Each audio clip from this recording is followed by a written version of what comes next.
Hello everyone, नमस्कार मेरे प्यारे दोस्तों। इस वीडियो में हम समझेंगे कि मेरे भाई हम लोग ना कूलम्ब्स लॉ पॉइंट चार्ज के लिए डिस्कस कर चुके हैं कि दो चार्ज है और दोनों पॉइंट चार्ज है, तब तो हम निकाल लेंगे फॉर्मूला से।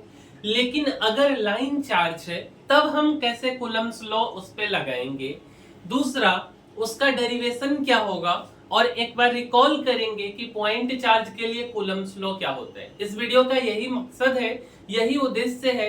तो आइए एक एक करके समझते हैं। सबसे पहला बात, हमारा जो टॉपिक है वह लाइन चार्ज के लिए कूलम्ब्स लॉ को लगाना सीखना है। ठीक है यार, हमारा जो टॉपिक है वो क्या है, तो लाइन चार्ज के लिए हमें कूलम्ब्स लॉ लगाना सीखना है। बट यार एक बार हम रिकॉल करना चाहते कि पॉइंट चार्ज के लिए कूलम्ब्स लॉ क्या होता है। तो देखो मेरे भाई, एक पॉइंट चार्ज है जिसका नाम Q1 है और दूसरा पॉइंट चार्ज जिसका नाम Q2 है। दोनों सेम नेचर का चार्ज है और हम जानते हैं कि same nature like charge repel करता, अनलाइक चार्ज अट्रैक्ट करता। तो यह Q1 पर Q2 वाला इधर की तरफ फोर्स लगाएगा, और अगर हम नाम लिखना चाहेंगे तो Q1 पे मींस 1 पे लगा रहा है दो वाला फोर्स, तो हम बोलेंगे F12। इसका मतलब होता है फोर्स ऑन 1 ड्यू टू 2। दोनों के बीच में r डिस्टेंस है और Q2 पे 1 वाला इधर की तरफ धक्का देगा, बोलेगा कि तुम भागो। तो इसके लिए जो फोर्स लगेगा F21, मतलब हम इसको पढ़ेंगे force on 2 due to 1। Formula क्या होगा, तो फॉर्मूला होगा F force equal to 1/4πε0 Q1 Q2 divided by distance का स्क्वायर, मतलब r स्क्वायर। ये चीज हम लोग ऑलरेडी पढ़ चुके। बट ना पहले हम थोड़ा सा ट्रिक समझते हैं कि एक पॉइंट चार्ज दिया हो और एक लाइन चार्ज दिया हो तब क्या करेंगे। मेरे भाई जो आप फॉर्मूला पढ़े हो ना, F equal to 1/4πε0 Q1 Q2 यहाँ तक ठीक है। जो R स्क्वायर आप पढ़े ना, उस R स्क्वायर को R इंटू R लिख दो। क्या हम लिख सकते हैं? बिल्कुल लिख सकते हैं। R स्क्वायर का तो मतलब ही होता है ना R इंटू R, है ना। तो इस बात से क्या दिक्कत है? कोई दिक्कत नहीं है। अच्छा, अब हम यहाँ पे ट्रिक समझाते पहले कि ये वाला Q1 जो आप देख रहे हैं ना भाई, यह पॉइंट चार्ज है। और यह जो Q2 देख रहे हो, एक पेन मान लो, एक ये मान लो, है ना, रिमोट मान लो, और इसका लेंथ L है और इसके ऊपर चार्ज Q2 है। अब यह पॉइंट चार्ज नहीं है। क्यों नहीं है? तो पहली बात, पॉइंट चार्ज हम किसको बोलते हैं? तो यार पॉइंट चार्ज के लिए एक डेफिनेशन है कि if the linear size of charged bodies are much smaller than the distance separating them, the size may be ignored and the charged bodies are treated as point charge. Simple भाषा में कि कोई ऐसा body जिसका linear size बहुत छोटा हो in comparison to that body, तब हम उसको पॉइंट चार्ज बोलेंगे। साइज को इग्नोर कर देते हैं, ठीक है, डिस्टेंस के एवज में। बट डिस्टेंस मान के चलो 5 सेंटीमीटर है और इस लाइन का जो डिस्टेंस है वो 2 सेंटीमीटर का है, तब हम इसको पॉइंट चार्ज नहीं बोलेंगे। वहीं पे ये 5 किलोमीटर रहता और ये 5 मिलीमीटर रहता, तब हम भूल सकते थे कि ये भी एक पॉइंट चार्ज है, बट अभी नहीं बोलेंगे। तो फिलहाल यह लाइन चार्ज, इसका लेंथ L है, चार्ज Q2। तो हम क्या कहेंगे ना कि ये वाला डिस्टेंस है D और ये वाला डिस्टेंस है D प्लस में L। तो फोर्स निकालने के लिए 1/4πε0 Q1 Q2 सब सेम रहेगा। एक बार आपको ये वाला डिस्टेंस लिखना है और एक बार टोटल डिस्टेंस लिखना है। तो एक डिस्टेंस हो गया D और total distance D plus L। अब यह फॉर्मूला कैसे आया इस बात को समझाते हैं। तो मेरे भाई यह तो आपको पता है कि यह लाइन चार्ज है और इसका लेंथ L है, चार्ज Q2 है, और ये वाला Q1 है और यहाँ Q1 है। Q1 से लाइन चार्ज का दूरी D है और total distance D plus L है।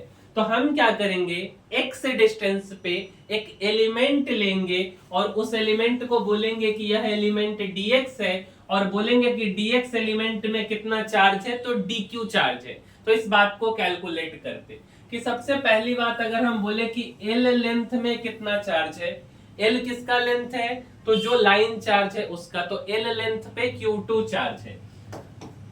तो बात आता है कि 1 लेंथ पे कितना चार्ज होगा, तो Q2 अपॉन L हो जाएगा। तो dx लेंथ पे कितना चार्ज, तो Q2 upon L into dx। तो क्या हम यही बात लिखे, Q2 upon L into dx। अब Q2 upon L into dx किसके बराबर, तो dq के बराबर। तो dq equal to Q2 upon L into dx। यहां से इंटीग्रेशन कर देते। अब एक चार्ज तो Q1 मिल गया, दूसरा आपको dq मिल गया। दोनों के बीच में डिस्टेंस कितना है, तो x डिस्टेंस पे हमने एक dq dx एलिमेंट लिया था, तो x डिस्टेंस पे ये हो गया। तो force dF equal to 1/4πε0 Q1 dq और डिवाइडेड बाय x स्क्वायर। क्या यह बात क्लियर है? अब इसके बाद हम क्या करते हैं ना कि dq का जो वैल्यू हमने निकाला है उसको पुट कर देते 1/4πε0 Q1 अपॉन x स्क्वायर, और dq का वैल्यू आप देखो Q2 upon L into dx लाए थे, तो Q2 upon L into dx। इसी को लिखे dF equal to 1/4πε0 Q1 Q2 upon L। यह x स्क्वायर ऊपर चला गया तो x की पावर -2 इंटू dx। ठीक है, अब इंटीग्रेशन कर देते हैं, तो इंटीग्रेशन dF बराबर Q1 Q2 divided by 4πε0 L, और इंटीग्रेशन में x की पावर -2 dx। कहां से कहां तक, तो d से लेके d प्लस l तक, यह लोअर लिमिट यह अपर लिमिट। जैसा कि आप जानते हो कि इंटीग्रेशन x की पावर n dx होता है x की power n+1 divided by n+1। यहाँ पे -2 है तो -2 + 1 क्या होगा, -1, x की पावर -1 और डिवाइडेड बाई -1। सिंपल भाषा में बोला जाए तो -1/x। यहाँ पे हम कैलकुलेट करके लिख दिए, कैसे आया है आप यहाँ से नोट कर लेना। यह d और यह वाला dl, माइनस साइन उधर लिख दिए। अब अपर लिमिट पहले पुट होता तो 1/d प्लस l, माइनस में 1/x के जगह पे 1/d, LCM d plus l into d, ऊपर में d माइनस में d प्लस l। ठीक है, अब यहां से क्या हो गया, तो d minus d minus l, dd cancel हो गया, और इसके बाद बच गया माइनस में l, एक माइनस वहां पे है तो माइनस माइनस प्लस का l हो जाएगा, इस l से l cancel, finally d plus l into d. Formula जो निकल के आया F equal to Q1 Q2 divided by 4πε0 d into d plus l।